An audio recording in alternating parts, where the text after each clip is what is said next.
नमस्कार, आप देख रहे हैं CNBC आवाज। मैं हूं मनीषा गुप्ता और आज एक स्पेशल प्रोग्राम हम आपके लिए लेकर आए हैं। मेवा इंडिया 2025 से ये सब कुछ ड्राई फ्रूट्स के बारे में है। आपको याद होगा कि ड्राई फ्रूट्स की जो मार्केट है लगातार भारत में बढ़ती हुई नजर आई है। 15 से 18% की पर एनम ग्रोथ भी यहां पर देखने को मिली है। एंड इवन एज ये बहुत ज्यादा अनऑर्गेनाइज मार्केट्स है, लेकिन हमने इसमें ज्यादा से ज्यादा प्लेयर्स अब जुड़ते हुए देखे हैं। वैल्यू एडिशन यहां पर एक बड़ा मार्केट बनता हुआ नजर आ रहा है। Dry fruits, ice creams, chocolates, cereals, energy bar सभी में अब यहाँ पर यूज होते हैं। लेकिन हमारे साथ एक कंपनी भी है जिन्होंने यहाँ पर रिसेंटली लिस्टिंग करी है ड्राई फ्रूट्स में। प्रोवेंटस एग्रोकॉम की तरफ से हमारे पास मिस्टर डीपी जवर और दीपक अग्रवाल हैं। मिस्टर जवर, सबसे पहले आपसे जानना चाहेंगे एंड किस तरह की ग्रोथ है और लिस्टिंग की तरफ आप ड्राई फ्रूट्स में कैसे आए और आप इकलौते ऐसे कंपनी हैं?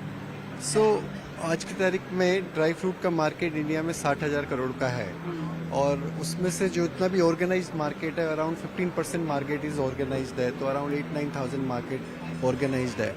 एंड हम सभी लोग प्रोफेशनल बैकग्राउंड से आए and we saw this space very exciting, so opportunity was very great, so we thought we have to work on this और हमने इस पे काम चालू किया है। और जैसे ओवरऑल मार्केट में 10-12% की CAGR से ग्रोथ हो रही है, बट जितना भी पैकेज फूड है ब्रांडेड स्पेस उसमें 25% की ग्रोथ है।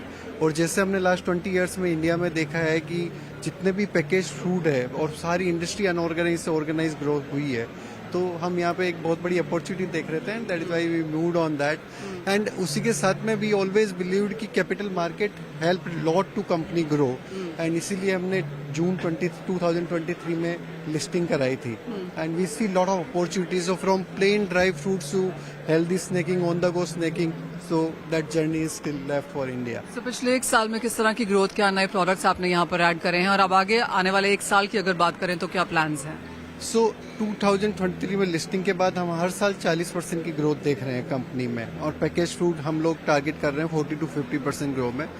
पहले हम लोग बेसिक ड्राई फ्रूट से स्टार्ट किए, फिर ऑन द गो स्नैकिंग पे स्टार्ट किए, अब healthy bars, value added product like almond powder and all these things. तो ये पूरा जर्नी हम अचीव करना चाहते हैं और हम हर चीज में ग्रोथ देख रहे हैं उसके अंदर। थैंक यू दीपक, अगर हम ओवरऑल मार्केट देखें तो एब्सोल्युटली यहाँ पर ग्रो करती हुई नजर आई है। ऑफकोर्स कुछ ग्लिचेस हिचेस यहाँ पर जरूर हैं, चाहे वो इंपोर्ट ड्यूटीज को लेकर हैं या फिर मूवमेंट ऑफ गुड्स है, लेकिन अब यहाँ से जैसे मिस्टर जवर कह रहे हैं, किस तरह की ग्रोथ आप एक्सपेक्ट करेंगे ओवरऑल सेगमेंट में? इन्होंने कंपनी की बात करी, लेकिन ओवरऑल सेक्टर कैसे देखते हैं? अगर आप ओवरऑल सेगमेंट की बात करें, हमारे में हम बेसिक कमोडिटीज को मानते हैं। समझो बादाम, काजू, अखरोट और पिस्ता हो गया। आप अगर देखेंगे, अगर हमारा मार्केट ओवरऑल अगर 15-20% से ग्रो कर रहा है, तो ये जो हम बेसिक कमोडिटी, बेसिक जो नट मानते हैं, उस बेसिक नट के अलावा कैनबेरीज है, प्रून्स है, अभी पिकान काउंसिल का आपने यहाँ पे देखा होगा बोर्ड है, ये सब लोग काफ़ी मेहनत कर रहे हैं हमें नए तरह के नट्स देने का। अभी हमारी कैटेगरी, हम उसको एक्सोटिक नट्स बोलते हैं, डिफरेंट ओरिजिन से आते हैं। वर्ल्ड ओवर इनका पेनिट्रेशन या समझो कि पहुँच आपके कंज्यूमर तक बहुत ज़्यादा है। तो ये सारी सेगमेंट लास्ट 3 साल में जो हमने हमारे अपने ब्रांड में भी देखी है, ये कम से कम 30 से 40% है हर कैटेगरी में। कुछ चीज़ें प्रून्स है जैसे, ये सब नंबर कुछ तो 75% तक भी है। सो नंबर्स में हम जो ऑलरेडी एग्जिस्टिंग, जो एस्टेब्लिश्ड है, जो हम हर रोज़मर्रा की ज़िंदगी में खा रहे हैं, बादाम जैसी चीज़ें, वो तो ग्रो हो ही रही है 10-15% से। बाकी उसके अलावा आपने अगर देखा होगा, बहुत सारी नई चीज़ें हैं जो हम खाना नया इंडिया सीख रहा है। तो ये मिडिल क्लास है, ग्रोथ है, अंडरस्टैंडिंग है, इतना प्रमोशन कैंपेन है, इतना ये आप देख रहे हैं फेयर लगा है, तो इससे नॉलेज बढ़ता है लोगों का, तो वो उसकी तरफ बढ़ रहा है। सो बाकी जगह तो ग्रोथ काफ़ी ट्रेमेंडस है, मतलब मिनिमम 25 से 30% और ऊपर जाएंगे तो आप 100% तक भी है। दीपक जी, बहुत शुक्रिया साथ जुड़ने के लिए। मिस्टर जवर, आपका भी all the very best to you जो आपने यहाँ पर कंपनी लॉन्च करी है। और बात जब ड्राई फ्रूट्स की हो तो SSJ जो कि 1927 से इस इंडस्ट्री में है, उनसे हम कैसे बात ना करें। हमारे साथ जगजीत सिंह कोचर जी हैं। जगजीत सिंह जी, आप तब से इस मार्केट में हैं जब हमने शायद ड्राई फ्रूट को बहुत ही अनऑर्गेनाइज मार्केट के तरीके से देखा था। तब से अब तक कैसे देखते हैं आप इस बाजार को? मैंने 1962 में अपने फादर को ज्वाइन किया था and this company is for my grandfather. And next year, if God willing, my 4th generation will be here. और dry fruit industry has grown tremendously. बहुत बड़ी हो गई है और गवर्नमेंट की पॉलिसीज भी इनको बड़ा सपोर्ट कर रही हैं, जिसकी वजह से ये ग्रो कर रही है। And the present prime minister mister Modi is really doing very well for the industries, not only for dry food but for every industry. He doing very well, and the way they are done it, this is the second year. बहुत ही जवान है ये, क्योंकि दूसरा साल है और दूसरे साल के अंदर इतनी सक्सेस लेना not possible, but they have done it, they have shown it. The committee बहुत अच्छा काम कर रही है और हमारी जी, अगर इंडस्ट्री देखें, आप कैसे देखते हैं इंडिया की इंडस्ट्री ग्रो होती हुई आपको? क्योंकि ड्राई फ्रूट एक बेसिकली पहले हम एक्सपेंसिव सेगमेंट के जैसा देखते थे, लेकिन अब आप कहेंगे ज्यादा से ज्यादा लोग ड्राई फ्रूट्स कंज्यूम कर रहे हैं, ग्रोथ अच्छी खासी है. यस, इनिशियली जब 62 में मैं इसको ज्वाइन किया था फादर को, तो this was the small industry, क्योंकि इसका जो इम्पोर्ट पॉलिसी थी गवर्नमेंट ऑफ इंडिया की वो बड़ी रिस्ट्रिक्टेड थी. Slowly it became vast. अभी ये ओपन OGL है. OGL means open general licence, जिससे हर कोई इंपोर्ट कर सकता है, जिससे हर एक इंडियन को, हर हमारे एक भारतीय को ये ड्राई फ्रूट खाने को मिल रहा है. और इसकी ड्यूटी का स्ट्रक्चर भी बहुत इन्होंने लो रखा है, जिससे गरीब से गरीब आदमी आज बादाम खा सकता है. और इस बादाम की सेहत के लिए, हेल्थ के लिए बहुत इम्पोर्टेंस है. स्पेशल बच्चे जो बोलते नहीं हैं, लेट बोलते हैं, उनको अगर हम बादाम खिलाते हैं तो वो जल्दी बोलना शुरू कर देते हैं. तो कोचर जी, आप बेसिकली दुबई से यहाँ पर फंक्शन करते हैं. इंडिया को एज अ मार्केट आप कैसे ग्रो होता हुआ देख रहे हैं? अभी जिस तरह का काम है, कितना आपको लगता है, और कौन सा ड्राई फ्रूट यहाँ पर बेहतर कर रहा है?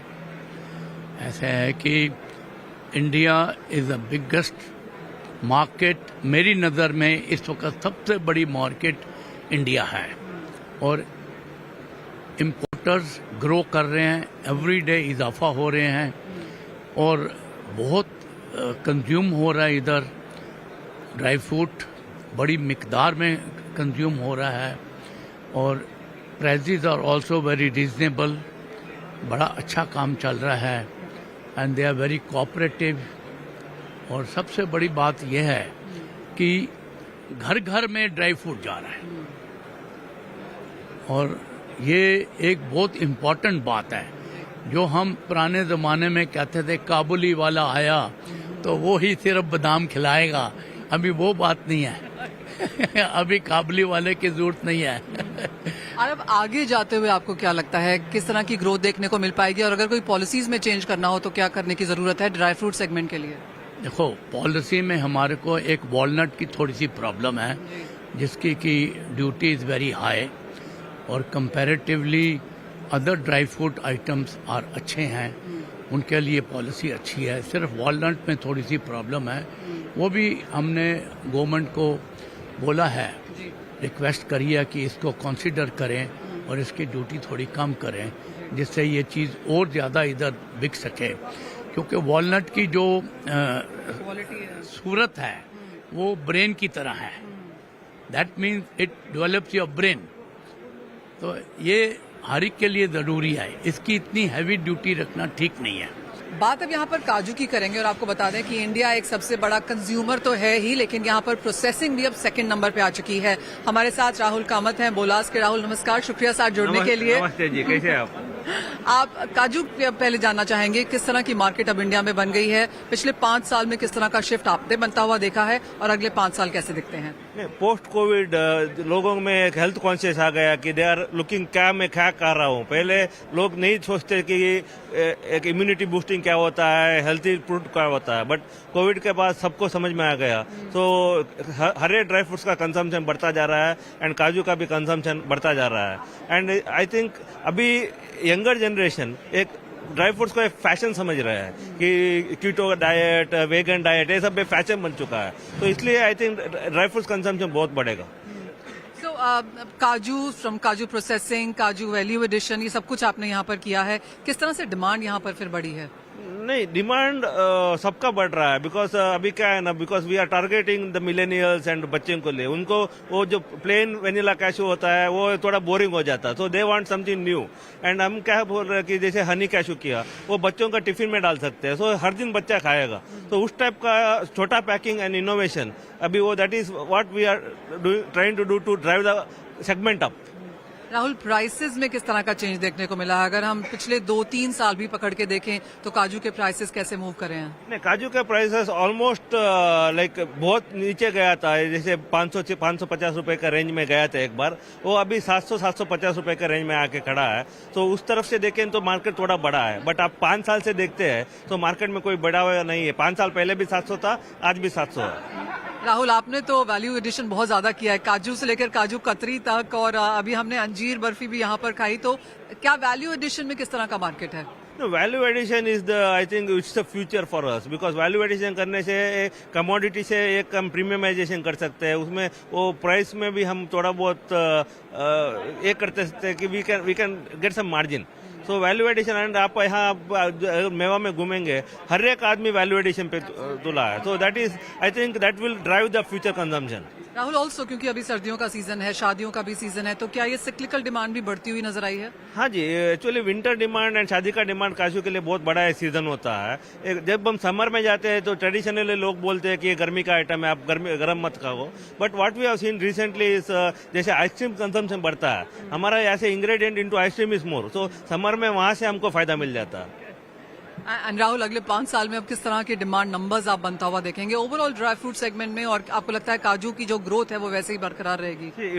आप काजू का बात पूछेंगे, आज 3 से 3.5 लाख टन का इंडिया का कंजम्पशन है। हम देख रहे हैं कि 5 से 5.5 लाख टन जाएगा over the next 5 years, and total dry fruit basket around 7 से 8 लाख टन का है आज, खजूर को छोड़कर। अगर खजूर को मिला है तो 12 लाख टन का है, विदाउट खजूर जस्ट ड्राई फ्रूट नट्स 7 से 8 लाख टन का है। और टोटल मार्केट साइज है अराउंड 55,000 करोड़ रुपीस का, जो एनडीएफसी का एक एम है कि अगले 5 साल में हम 1 लाख करोड़ रुपए का मार्केट करें।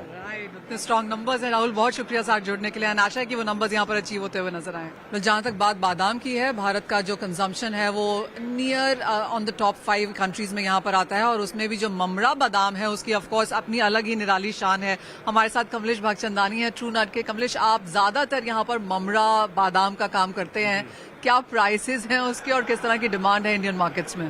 प्राइस वाइज अगर कंपेयर करें यूएस से तो ये सबसे महंगी बादाम है ईरान का, और न्यूट्रिशन वाइज बेस्ट है, मतलब ऑर्गेनिक बादाम आप इसको बोल सकते हो, डॉक्टर रिकमेंड करते हैं इसको। कहाँ से इंडिया इंपोर्ट करता है, और जैसे आपने कहा सबसे महंगा बादाम है, तो क्या इसका रेट है, और सबसे सस्ता बादाम कितने का होता है? सबसे सस्ता फॉर एग्जांपल होता है 700-800 रुपीज़, इसका प्राइस है 2,500-3,000 रुपीज़ समथिंग, ईरान से इंपोर्ट होता है ये। बेस्ट क्वालिटी मामरा जो हम करते हैं, ट्रू नट ब्रांड का हमारा। कमलेश, किस तरह की डिमांड है इंडियन मार्केट्स में? आप कहेंगे ज्यादा से ज्यादा लोग अब इससे खा रहे हैं, अवेयरनेस है बादाम की वैरायटीज को लेकर इंडिया में? डिमांड डे बाय डे इसकी इंक्रीज हो रही है, जैसे जैसे लोगों को अवेयरनेस आ रही है, लोग ज़्यादा और जागरूक होकर और इसके ऊपर आ रहे हैं और कंज्यूम कर रहे हैं। किस तरह की ग्रोथ आपने बनते हुए देखी, अगर एक परसेंटेज टाइम्स में यहाँ पर बात करें, और आगे जाकर अब क्या सेंस है यहाँ पे?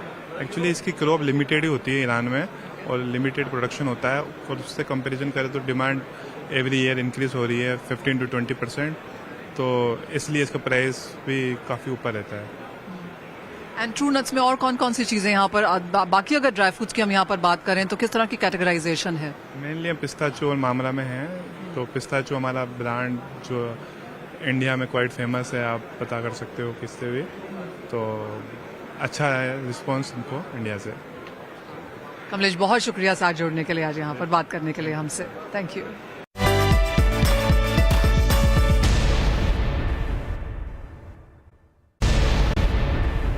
बिमल जी, बहुत शुक्रिया हमारे साथ आज यहाँ पर जुड़ने के लिए, एंड एज ऑलवेज आईपीजे का जो कॉन्क्लेव है, हमने यहाँ पर कई कंट्रीज से और कई कंपनीज से यहाँ पर लोग आते हुए देखे हैं, और सभी ने यहाँ पर ऑफकोर्स पल्सेस की बात की है, लेकिन जिस तरह से प्रहलाद जोशी जी ने कल ओपनिंग रिमार्क्स में कहा कि पीली मटर की जो इम्पोर्ट मियाद है वो अब नहीं बढ़ाई जाएगी, कैसे रिएक्ट कर रहा है उसको बाजार? धन्यवाद मनीषा जी। देखिए, जो हमारा जो कॉन्क्लेव है, बेसिकली हम जो हमारे एड्रेस जो इश्यूज हैं हम उनको एड्रेस कर रहे हैं इस कॉन्क्लेव में, खासकर जो हमारे चैलेंजेस हैं, जो अपॉर्चुनिटीज है, we are talking about both. जैसा मैं हमेशा आपके चैनल पे कहता हूँ कि हमारी जो डिमांड है बढ़ती जा रही है, और by 2030 this will be about 40 million tonnes. तो कल हम इस पे काफ़ी चर्चा कर रहे थे कि हमारी डिमांड बढ़ रही है, हमारा प्रोडक्शन बढ़ना चाहिए, हमारी प्रोडक्टिविटी बढ़नी चाहिए। तो माननीय मंत्री जी ने जो कल कहा, उन्होंने कि जो पीली मटर की जो मुराद है वो अब नहीं बढ़नी चाहिए। हम भी एक्सपेक्ट कर रहे थे, क्योंकि मैंने आपको ये चैनल पे कई बार कहा कि हमारे डंपिंग हो रही है येलो पीच की, और सरकार की पॉलिसी रही कि cheaper import is hurting the Indian farmers, और 5 साल 5.5 साल तक इसी पॉलिसी की वजह से उन्होंने इसको बंद करके रखा था। तो जिस उद्देश्य से येलो पीच को मंगाया जा रहा था वो उद्देश्य पूरा हो चुका है, क्योंकि दाल 2 सालों में दाम बहुत ज्यादा बढ़े हुए थे दालों के, तो मार्केट को कूल डाउन करने के लिए हमने बहुत एक अच्छी मात्रा में येलो पीच इंपोर्ट किया। तो मैं समझता हूँ वो ऑब्जेक्ट पूरा हो चुका है सरकार का। तो उसको जब वो ऑब्जेक्ट पूरा हो चुका है और हमारे अच्छी क्रॉप्स का जो सामने अभी हार्वेस्ट आ रही हैं, चने की, लेंटिल्स की, और जो छोटे क्रॉप्स है उड़द की, येलो पीस की, तो क्रॉप सब अच्छी लग रही हैं कि ऐसा लग रहा है कि अच्छा प्रोडक्शन होगा। तो मुझे लगता है नहीं कि अब हमको बड़ी मात्रा में इंपोर्ट करने की जरूरत है येलो पीस की, खासकर विदाउट एनी ड्यूटी और without any caveat. So we need to या तो उस पे इतनी ड्यूटी लगे कि वो मिनिमम सपोर्ट प्राइस के आसपास हो, और या वो बंद हो। ऐसा हमारी एसोसिएशन की तरफ से कई बार ये रिप्रेजेंटेशन दिया है। तो मैं समझता हूँ एक अच्छी हमारे लिए एक अच्छा मैसेज है कि जो हम चाहते थे वैसा हो, और हम चाहते हैं इसमें सारे ये कोई हम ट्रेड के लिए नहीं देख रहे हैं, हम चाहते हैं इसमें सब स्टेक होल्डर्स का फायदा हो, किसानों को फायदा हो, कंज्यूमर्स को भी फायदा हो, एक बैलेंस प्राइस में मिलना चाहिए, और सरकार को भी फायदा हो। तो इसलिए मैं समझता हूँ एक अच्छी शुरुआत है। आपसे एक सेंस चने पे भी लेना चाहेंगे, क्योंकि फसल आनी अब शुरू हो गई है मार्केट्स में, प्राइसेस एमएसपी के आसपास हैं, जो कि एक सपोर्टिव फैक्टर है, और बाजार ने एक सेंटिमेंटली इसको रिएक्ट किया है कि शायद पीली मटर अब यहाँ पर नहीं बढ़ाया जाएगा। चने को लेकर अब क्या यहाँ पर सेंस बन के आ रही है? चने का भी हम जो उत्पादन का अभी तक सुन रहे हैं, ऐसा लग रहा है कि चने का उत्पादन बहुत मतलब अभी जो क्रॉप्स की सिचुएशन है अच्छी है, और मैं समझता हूँ जो इस बार 98.5 लाख हेक्टेयर पे चने का उत्पादन में पिछले साल से कुछ ज्यादा है, और जो ईल्ड्स भी हैं वो 1200-1300 किलो के लगभग सरकार की तरफ से बताया जाए। अगर वैसा रहा तो मैं समझता हूँ लगभग हमारे यहाँ 120 से 130 लाख टन के बीच में प्रोडक्शन हो सकता है, अगर ऐसा, ये सरकार के आंकड़ों में बता रहा हूँ मैं।